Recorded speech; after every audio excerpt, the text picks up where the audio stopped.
Hello, my name is H.A. Pruitt and I'm the author of the Anathalian series. And in this video, I am going to talk about book reviews. I'm not going to do a book review. I do lots of book reviews on my this YouTube channel, so if you like book reviews, please do subscribe to the channel. But today I'm going to talk about the ratings I give book reviews and why I give certain books certain ratings. And I usually don't say the star ratings in the videos that I do, and that's because star ratings are really personal. Star ratings, everybody has a different way that they rate books. Some people just, whatever they feel like. They're just like, I like this book, so 5 stars, Some people give 5 stars to everything. Some people are very, very hard graders, like your teachers in school. Some would be like, you did your best, A, and others were like, you didn't get exactly everything perfectly right, you get an F.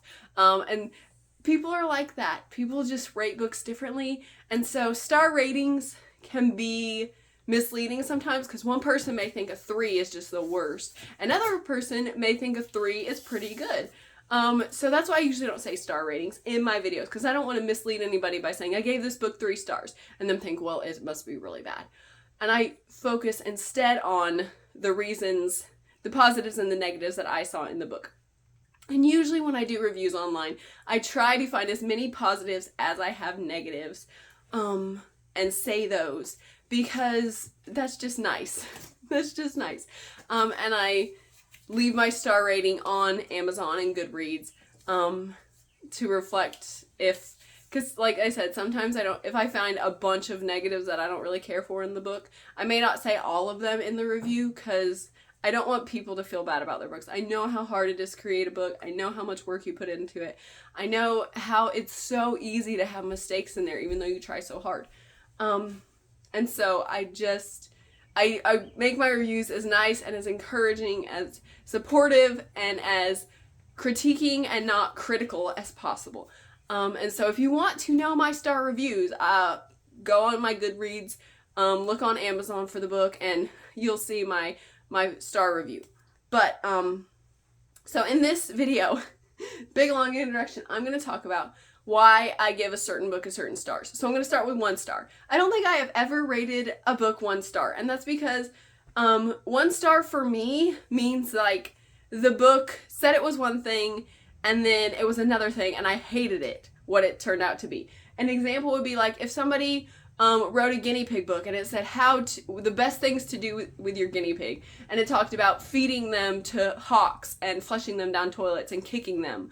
If I read that book and read it all the way through, I would give it 1 star because that is just like something that I feel strongly about and something that would make me very upset, and I would feel like the 1 star would show other people, don't read this book. It's a bad book. A 1 star review for me is like giving a penny tip. You give it just to show I didn't like this and other people should know that I didn't like this. But like I said, I don't think I've ever done that because I don't read books I don't like. If a book has certain things in it that I morally don't agree with, if I know that, I'm not going to pick it up. If I see it once I start reading it, I'm probably going to stop reading it. I did start reading one book, don't even remember what it was or who it was by. I started reading one fiction book one time, and it had like so much vulgarness in the first couple pages that I just like stopped. I just stopped. And that's what I'll usually do if a book has something in it that is just like too much or morally different from what I believe in. I'll just stop and I won't rate it at all. So that's why I would give 1 star. If I just absolutely hated it and I felt a strong emotional hate for it. So 2 stars through 4 stars, I try to be more objective. If I find more negatives than I do positives, I'll give it 2 stars. If I find kind of an equal amount of negatives and positives, I'll give it 3 stars. If I find more positives than I do negatives, I'll give it 4 stars. I hope I said that all correctly. So like, I know I gave one book 4 stars because, and with those, I try to be more objective because I'm like, I'm looking at the characters, were they realistic? Were they relatable? I'm looking at the plot. Did it move along in a way that was believable, that was exciting? I'm looking at, if the grammar and punctuation in that is to a point where it makes the book difficult to understand, then I'll include that, but otherwise I don't include that because I know how hard it is to make, I know how easy it is to make mistakes. I know how hard it is to edit a book. And things like that, things that are more objective, things that I can say, this is why this, and it's not my emotions, it's kind of my emotions, because always it's going to be kind of your emotions when you rate a book, but I try to be more objective. So there was one book I gave 2 stars, and I gave it 2 stars because the characters weren't very realistic, and the plot wasn't very believable, and it was just like overall, all the story elements weren't very believable. But it had a positive to it that the spiritual aspects and lessons I really appreciated. And so even though I really appreciated the spiritual aspects, there was so much in it that I said, there are more negatives weighing down than the positive. And so I gave it 2 stars. I didn't want that to mean like, oh, I hated the book.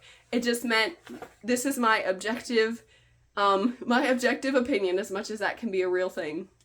And go from there to show other people that there were things that could be better in the book, but there was something in the book that was still good, and so you should take a chance on it. If I give it a 2, it's not as bad as most people think a 2 is. And a 3, a lot of people think a 3 is really bad, but I don't, and I've read other people who've given my book a 3-star review, and it's not as bad as you think. They say there's a lot that needs to be fixed, but there's still redeeming qualities, and so it's like, it like weighs in the balance, as many negatives as positives for me. And it seems like for some other people too.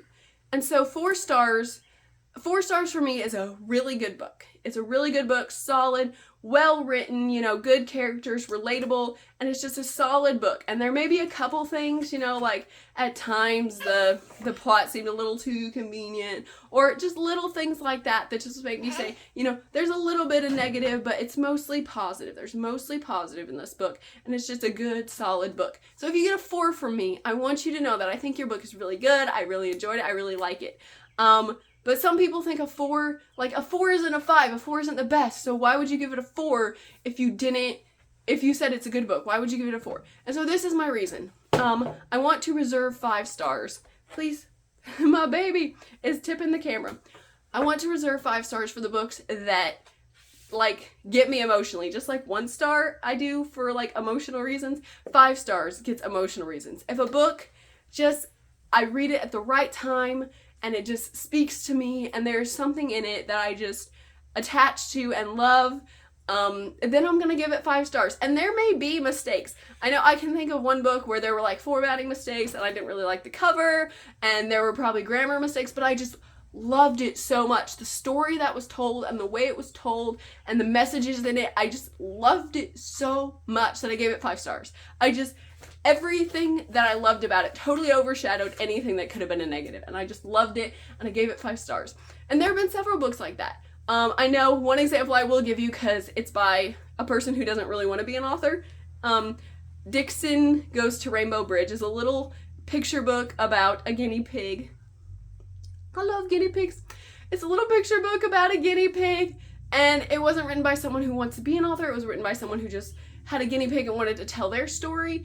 And because my husband gave it to me whenever my first guinea pig died, and it's about how they go to guinea pig heaven and they can still see you and they tell you not to cry, and I just love it so much when I get emotional about books. That's when I give them 5 stars. I sound silly when I get my cry voice. Okay. Yeah, so books like that, books that just, he gave it to me at the right time. He gave that book to me when I was hurting over the loss of my pet, and it was there to heal my heart and help me through that. And books like that God just puts in your life whenever you just need them most, and it may not be punctuated correctly, it may not be the right grammar, it may not be told the perfect way, but because it's just the right message, those books for me get 5 stars. Yeah, so if your book gets 5 stars for me, that means it's super duper special. If it gets 4 stars, that means I think your book is a really good book, really great book, and everybody should take a chance on it.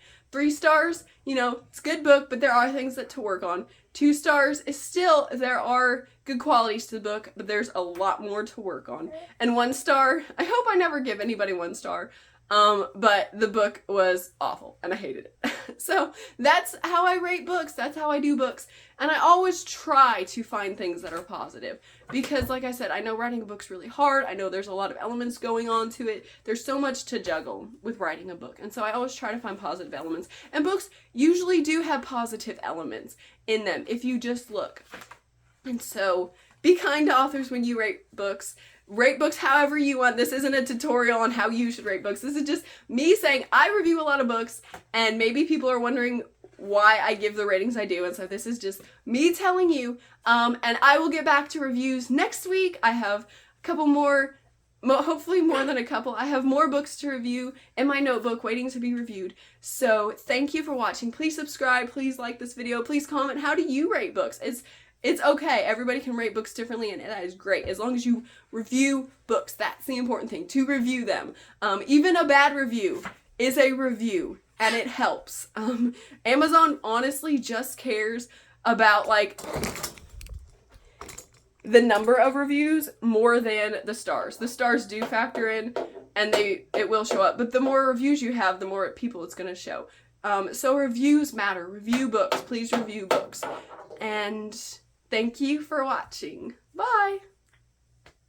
If you want to know more about Anna Thalian or H.A. Pruitt, please follow me on Instagram at H.A. Pruitt. You can find me on Amazon as an Amazon author, H.A. Pruitt. Please watch my YouTube channel and all my cool videos on my channel, H.A. Pruitt Anna Thalian. You can find me on the Facebook page, H.A. Pruitt Anna Thalian. You can follow me on Goodreads by the name H.A. Pruitt and the book Anna Thalian, or you can go to my website where so much cool stuff about Anna Thalian is. The website is hapruitt.com. Say hi to the people. Say hi.